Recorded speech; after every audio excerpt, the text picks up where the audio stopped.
बिस्मिल्लाहिर्रहमानिर्रहीम। नाजरीन अस्सलाम वालेकुम, मैं हूं आपका host Shahzad Ahmad. 144 news HD के प्रोग्राम आज मलिक महमूद के साथ में हाजिर खिदमत हूं। प्रोग्राम में मौजूद हैं मलिक महमूद अहमद खोखर साहब, सीनियर सहाफ़ी व तज़ियाकार हैं। सर आपको खुशामदीद कहता हूँ। पीडीएम के सरबराह ने सर 31 दिसंबर को इस्तीफ़े तलब कर लिए। बिस्मिल्लाहिर्रहमानिर्रहीम। जी शहजाद, मौलाना फजलुर रहमान साहब ने प्रेस कॉन्फ्रेंस के दौरान ये बताया और ये पीडीएम के इजलास में तय हुआ। मैंने पहले भी ये कहा था कि जो इस्तीफ़ों वाला मामला है ये आखिरी ऑप्शन है। ये इससे पहले जो 3 ऑप्शंस हैं वो अप्लाई होंगे, ये बात का है, इसमें ये फ़िलहाल इसका टाइम नहीं है। वो अलग बात है कि ऐलान कर दिया जाएगा कि फ़लाँ डेट को इस्तीफ़े लेने या देने या जो भी है वो उसका जो तरीक़ाकार है वो तय किया जाएगा, जो कि हो गया है। उसमें इजलास में उन्होंने ये फ़ैसला किया जिसमें मियां नवाज शरीफ ने भी खिताब किया वीडियो लिंक के ज़रिए, आसिफ अली ज़रदारी साहब ने भी खिताब किया, अख्तर जान मैंगल साहब ने वीडियो लिंक के ज़रिए खिताब किया, और फिर बिलावल भुट्टो चूँकि वो सेहतयाब हो चुके हैं कोरोना से, तो वो भी आज शामिल थे इस इजलास में। तो ये मुतफ़िक़ा तौर पे फ़ैसला हुआ कि 31 दिसंबर तक तमाम पार्टीज़ के जो अरकान असम्बली हैं और अरकान पार्लियामेंट हैं वो अपने अपने सरबराहान को इस्तीफ़े जमा करवा देंगे, और फिर वो तमाम जो इस्तीफ़े हैं वो मुतफ़िक़ा तौर पे मौलाना फजलुर रहमान जो कि सरबराह हैं पीडीएम के, उनके पास होंगे। और जो लॉन्ग मार्च के बाद, जब लॉन्ग मार्च ख़त्म होगा उसके बाद जो है डिसाइड किया जाएगा कि किस स्टेज पे कब मौलाना फजलुर रहमान को ये इख्तियार होगा कि लॉन्ग मार्च के बाद जो इस्तीफ़े हैं वो स्पीकर को जमा करवा दी जाएंगे। लेकिन उससे पहले ये जलसा, जैसा कि ये पहला अभी मरला मुकम्मल होगा 13 दिसंबर को, और उसके बाद फिर लॉन्ग मार्च का ऐलान होगा। और इनकी जो स्टीयरिंग कमेटी है, कल उसका इजलास पीडीएम ने बुलाया हुआ है, उसमें ये फ़ैसला होगा कि ये जो है नेक्स्ट लाएअमल का कि कब लॉन्ग मार्च कब करना है, और उसका सारा तरीक़ाकार तय किया जाएगा। तो मैं तो पहले ही मैंने बात कही थी कि ये ऐलान हो सकता है लेकिन फ़िलहाल इस्तीफ़े नहीं आएंगे। तो इसमें भी अभी मरला वाइज काम होगा। इसमें भी पहले मरले में हो सकता है कि ये सूबाई असम्बलियों से इस्तीफ़े ना आएँ, सिर्फ मरकज़ जो है पार्लियामेंट से मुस्ताफ़ी हों अरकान पार्लियामेंट, और उसके बाद फिर असम्बलियों से इस्तीफ़े हैं। लेकिन ये इख्तियार दे दिया जाएगा सरबराह जो हैं मौलाना फजलुर रहमान को कि जब चाहें ये ऑप्शन इस्तेमाल कर सकते हैं, लेकिन लॉन्ग मार्च के बाद, लॉन्ग मार्च से पहले नहीं। अब रही बात तहरीक की और इनके इजलास की, तो अब तक तमाम जमातें इंटैक्ट हैं, वो बिल्कुल अपने मौक़िफ़ पे खड़ी हैं, और मुतफ़िक़ा तौर पे आज भी बड़े खुशगवार मूड में बातें हुई हैं, और मुतफ़िक़ा तौर पे सारे जो फ़ैसले वो किए गए हैं, और मौलाना फजलुर रहमान को जो है वो ये इख्तियार दे दिया गया।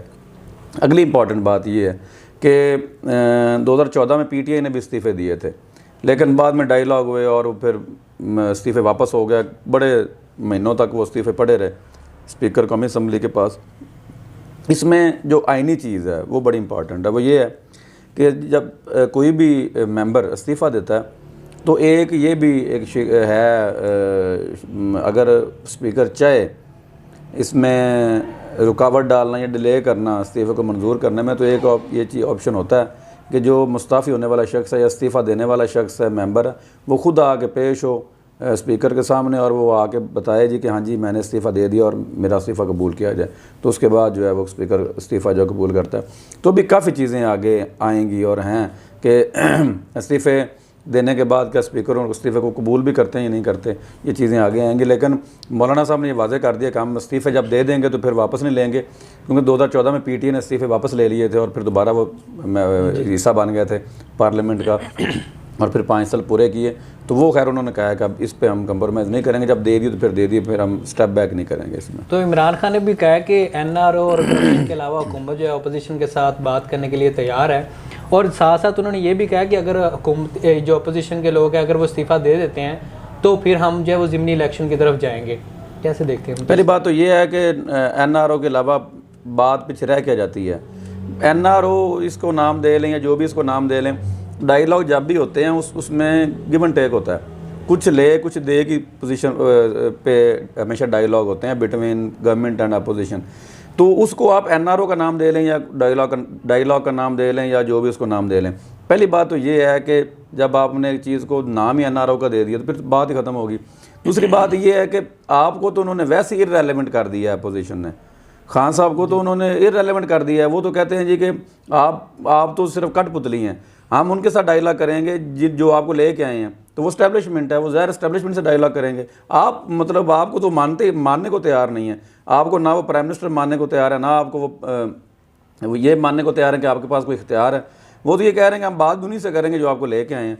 तो खान साहब NRO देने की पोजीशन में नहीं है, जिन्होंने NRO देना होगा वो दे देंगे, नंबर 1। नंबर 2, आपने पूछा है इस्तीफ़ों का कि उसके बाद हम इलेक्शन करवा देंगे। बात करना आसान होती है, ये कोई 5-10 सीटों का इलेक्शन नहीं है कि जो आप बड़े आसानी से करवा लेंगे। ये जहन में रखें कि मैंने पहले भी कहा था कि ये मोर देन हाफ ये सिर्फ मरकज़ में वो इलेक्शन होना है, और फिर पंजाब में मोर देन हाफ, सिंध में मोर देन हाफ, और फिर इसी तरह जो है वो KPK और बलूचिस्तान। ये कोई इतना बात करना आसान है, इतनी सीटों पर इलेक्शन कराना ये आसान काम नहीं है। इसको अगर ये करवाएंगे भी तो इसको आप मिनी जनरल इलेक्शन कह सकते हैं। इतना बड़ा इलेक्शन होगा जो कि पॉसिबल नहीं है, ऐसा होगा नहीं, बहुत बड़ा बुरान खड़ा हो जाएगा। मैंने पहले बात बहुत दफ़ा की है कि सबसे बड़ा बुरान इसमें वो पैदा होगा सेनेट का इलेक्शन जो आ रहा है मार्च में। तो ये आसान नहीं होगा, बात करनी आसान है। बिल्कुल, उन्होंने ये भी कहा है कि अपोजिशन को जलसों से तो नहीं रोकेंगे,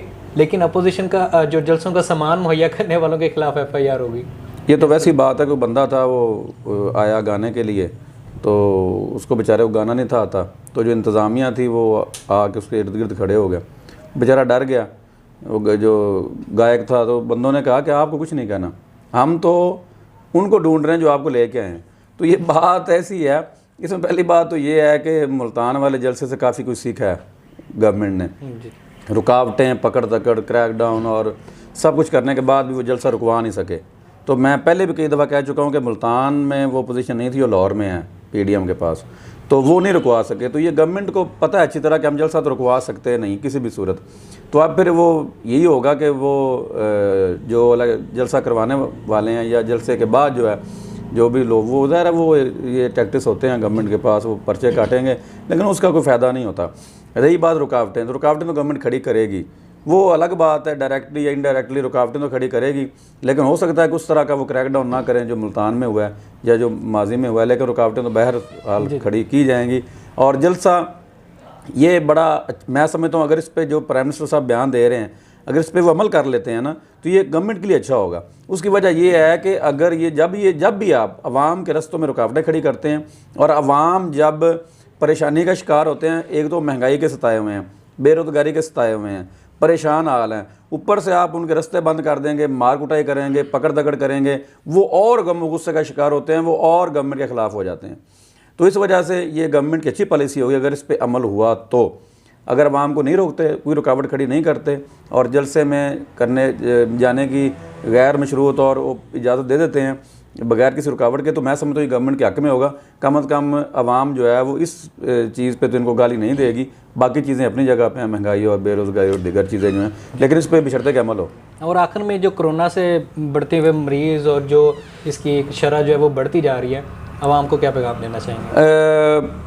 बड़ी अफसोसनाक सूरत हाल है। आज भी 89-90 के करीब जो हैं वो 89 अमवात हुई हैं। कोरोना की ये जो लहर है ये माजी की लहर से भी ज़्यादा ख़तरनाक है, और मैं तमाम पाकिस्तानियों से ये अपील करूँगा कि जितनी भी SOPs हैं उन पे अमल करें, समाजी फ़ासला रखें, सैनिटाइज़र्स इस्तेमाल करें, मास्क इस्तेमाल करें, मेल जोल से गुरेज़ करें और गैर ज़रूरी तौर पे बाहर ना निकलें, ख़ास तौर पे बच्चे और बूढ़ों का ख्याल रखें। और मैं ये अपील करूँगा और मेरी दरख्वास्त है कि तमाम पाकिस्तानी इस पर अमल करें। और मैं PDM अपोजिशन के जलसे के शुरका हैं उनको और PDM की लीडरशिप को भी ये दरख्वास्त करूँगा कि आपने जलसे करने हैं तो ठीक है, लेकिन आप SOPs पे अमल दरामद करवाएँ और अवेयरनेस दें, शुरका को बताएँ और उन्हें मास्क प्रोवाइड करें, सैनिटाइज़र जो है वो उन्हें प्रोवाइड करें ताकि ज़्यादा से ज़्यादा कोरोना से बचा जा सके। ये अभी तक वैक्सीन नहीं आई, 2-3 माह अभी मज़ीद लगेंगे वैक्सीन आने में, तो तब तक हमें एहतियात की बहुत सख्त ज़रूरत है। तो यही कहूँगा कि एहतियात करें। बहुत शुक्रिया नाज़रीन, अपना और अपने प्यारों का ख्याल रखिए।